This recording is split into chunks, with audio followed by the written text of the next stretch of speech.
folks, welcome to another budget gem or budget bust. Of course, it's my favorite time of the week. We got another unboxing and amp dyno for you. Today we have, this is not a repeat. You are not by chance watching an old video. This is another dual amplifier. This is the dual DA8001. You might remember about a month ago I did the dual DA6001, and that one performed very well for the money. I mean, it didn't come anywhere close to its ratings. That one, the best I got out of it was 1500 watts dynamically. It was rated for 1800 watts at 1% THD. Didn't get close to that one.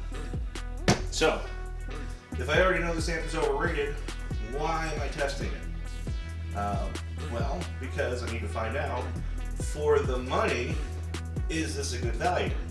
You remember the dual DA6001 I picked up for 124 bucks. Unfortunately, as soon as I did that, Amazon jumped the price way up. I don't think that had anything to do with my video. I think it was more like as soon as I bought it and they showed low inventory, that's what Amazon does. They got low inventory, they bump the price.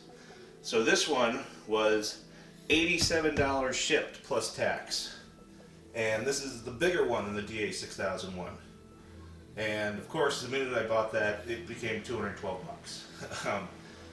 But, you know, these you could have found, you still can find out there for anywhere from $150 to $200. So I want to find out, is it worth $150 to $200? You know, can I get 1800 watts out of this thing? If I get 1800 watts out of a $150, $200 amp, okay. Again, this is going to be a lot of the similar stuff. It is a Korean-made amplifier. Let's just jump into it. Let's see what we got in here. Now, I do want to say up front, there is a chance this video might, I don't usually edit these openings. I might have to edit this one because I tore my rotator cuff. I just had surgery last week, and this is a heavy amplifier. I might look very gimpy trying to get this thing out, so I'm going to give it a shot. If you see some splices in here, that's why. So let's open her up here, and we got an amplifier. Thing is huge. And we got an El Cheapo bass knob. Fantastic. This is super cheap, super plasticky, and it is light as a feather. So not high quality there. You have your linking cable. You can strap these. These are strappable. So if you found two of these, I mean, let's get some really good power. Your remote bass knob cable. A bunch of screws, and your owner's manual. And of course, in the owner's manual, so we can find the ratings for you. Sorry here. Let's sound here. This is the fuse rating. So I don't know if you can read that or not. But you can see on there, fuse rating, 30 fuses times 5. So 30 amp fuses times 5, 150 amps. This amp is rated at 2500 watts by 1 RMS at 1 ohm. I really don't think you have any chance. Okay, here are the ratings here. See right at the bottom, we have it for this amplifier. So you can see 2500 watts RMS by 1 channel, 1500 watts by 1 at 2 ohms. It's not rated at 4 ohms. So let's see now. Let's get this thing out.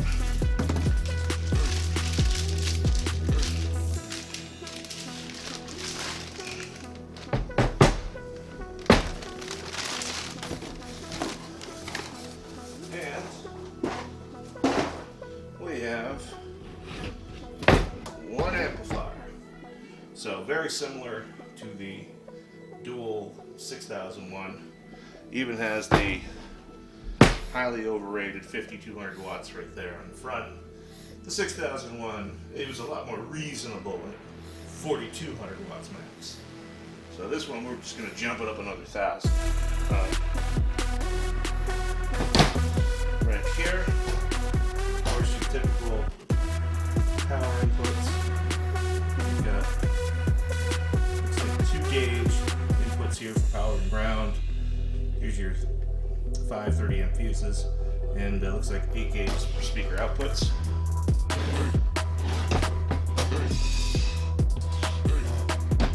On this side as well, of course, you have your inputs and RCA outputs. Here's your data link for master slave. This is the switch right there, so you can switch between them. This is for your remote bass knob. You have your low pass filter, which is adjustable from 40 hertz to 150 hertz. Bass boost, which is 0 to 18 dB. Your subsonic filter, which is adjustable from 20 hertz to 50 hertz. Your phase and your gain. So, pretty typical stuff there. I'm scratching up my table here. So, I'm not the ghetto here. That is actually all these scratches you see are my amplifiers. So, I'm not expecting 2,500 watts by 1 in the dyno. I'm expecting more than the 6,000 watts. We got more tunes in. I don't think they're going to put out the same amplifier and bigger heatsink. So we're going to check it out and see what we got. Alright, I think my educated guess is somewhere between 1,800 or 2,000 watts dynamically, and I'll be happy if we got 1,500 watts certified. So let's check it out. Let's strap it up. Let's see what this dual DA8001 has got.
DA8001 monoblock amplifier.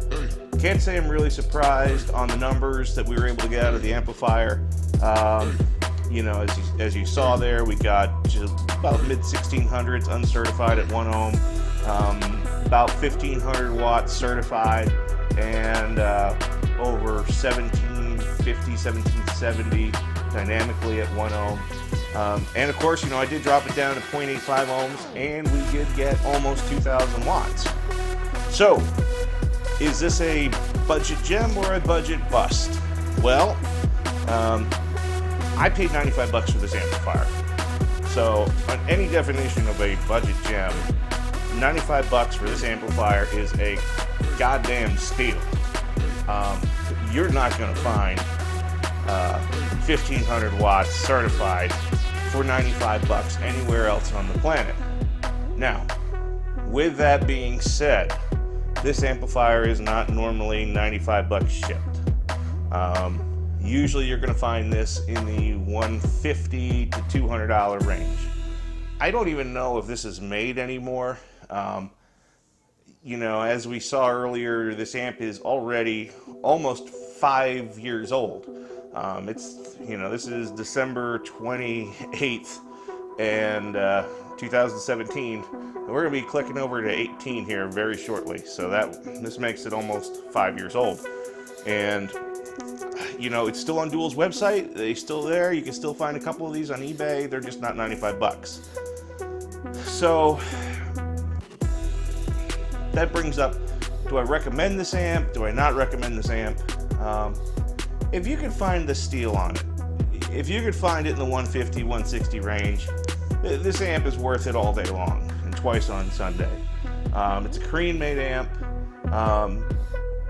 As you saw by the guts I showed you earlier, it's not cheaply made inside. It's not like a lie that's made in Korea. They're Korean capacitors, Korean parts inside. A lot of the same stuff. I mean, they're not some of the higher end Korean components, but I mean, they're still not bad. And I would certainly take it over some of the Chinese amplifiers that you're going to find at the $200 plus price point that are 1500 watts.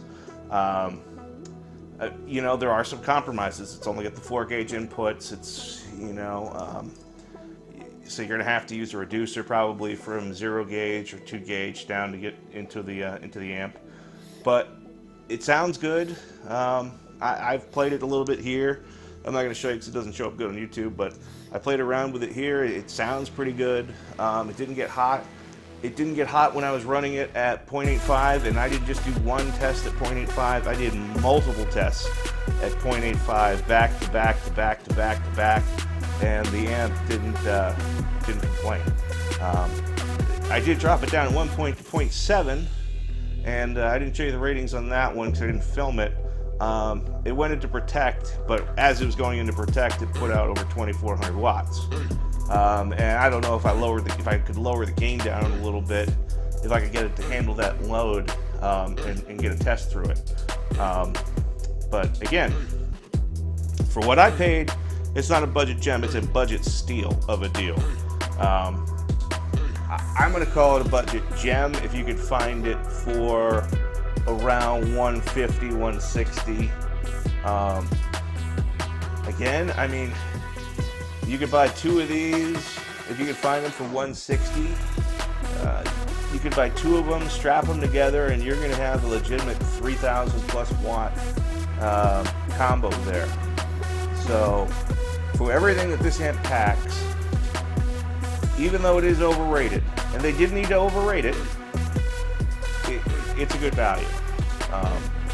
Again, Dual, I really, really wish you didn't overrate this amplifier, because I think it's a good one.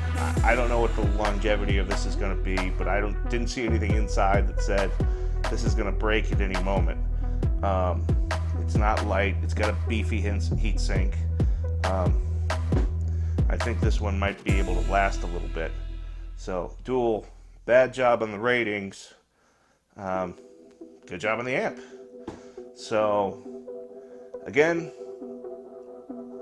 I'm fairly pleased for what I saw out of it for how much I paid. Cost per watt, by far the lowest I've ever had. So, that's it for now. I'm going to go test some more amps.